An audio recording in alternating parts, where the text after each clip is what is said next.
Bismillahirrahmanirrahim. Suatu dosa yang mungkin kita nggak menganggapnya dosa, dengan misalkan nonton di bioskop tapi filmnya film religi, Ustaz. Nah itu bagaimana, Ustaz? Ada yang bilang bahwa itu kan filmnya religi gitu ya, yang mana banyak manfaatnya buat kita. Nah itu gimana, Ustaz? Kira-kira, Ustaz? Silakan, Ustaz. Kalau Anda pengen film religi, tonton siaran langsung Mekah dan Madinah. Masya Allah. Iya benar ya. Yang dilihat orang tawaf, ya, sholat 5 waktu berjamaah. Nggak mungkin Anda lihat aurat.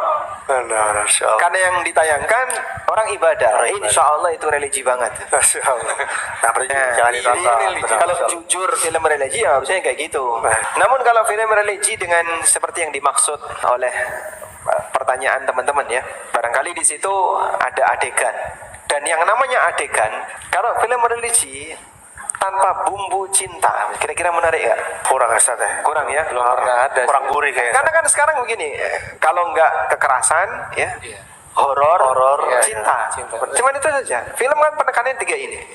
Jarang kok kemudian film menampilkan misalnya ibadah, sehingga rata-rata yang ditekankan, yang disentuh perasaannya ya di 3 ini. Dan ketika itu sudah berbicara tentang cinta dan turunannya, lalu ada adegan. Kira-kira yang beradegan itu sudah mahram atau pasangan suami istri atau mahram atau bukan? Bukan biasanya enggak ya? Iya.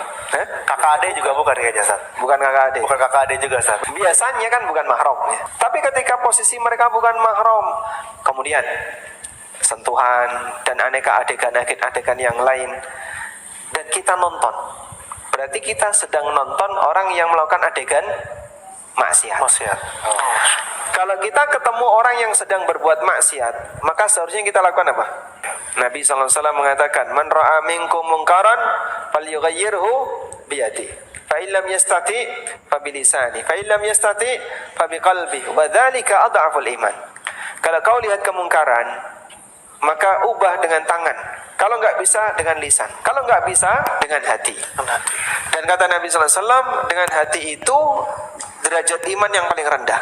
Oleh karena itu, ketika orang mengubah kemungkaran dengan hati, bentuknya adalah dia membencinya, nggak suka.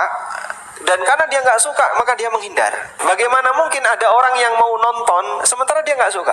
Saya mau nonton film yang saya nggak suka. Beli tiket untuk menolak dengan hati gitu, Ustaz. Dia beli tiket untuk dengan semangat untuk menolak. Mungkin susah ya. Orang yang namanya nonton film, latar belakangnya apa? Penasaran, atau saya sudah nonton trailernya, kayaknya bagus, sehingga ada keinginan untuk nonton dari awal sampai akhir, sampai selesai. Ada ketertarikan. Nggak kebayang ada orang pengen nonton film, yang film itu dia nggak suka, pasti nggak bakalan nonton dia.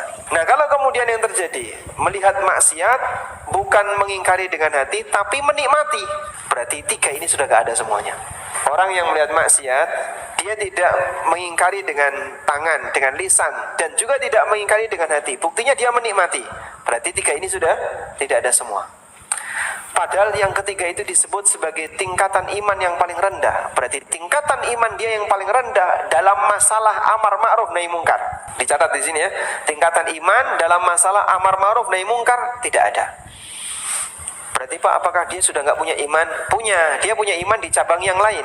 Dia punya iman la ilaha illallah, dia punya iman salat, dia punya iman ibadah puasa, dia punya iman ibadah yang lain. Tapi iman untuk amar ma'ruf nahi mungkar, di posisi ini mungkin dia nggak ada.